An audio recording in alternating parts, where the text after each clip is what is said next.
Ginugunita ngayong araw ang pista ni San Juan Bosco. Sa mabuting balita, matutunghayan ang mga alagad na natatakot habang si Jesus ay natutulog sa gitna ng unos.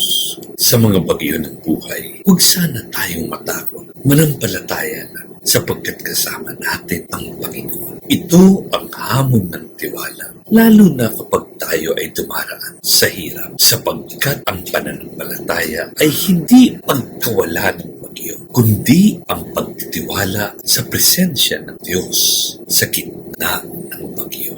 Ang katahimikan ng Diyos ay hindi nangangahulugang wala siyang ginagawa. Sinusubok lang niya kung gaano kahigpit ang ating kapit. Ngayong araw itinuturo sa atin na ang kapayapaan ay hindi kawalan ng gulo, kundi ang pagkakaroon ng tiwala na ang Panginoon ng langit at lupa ay kasama natin sa bangka.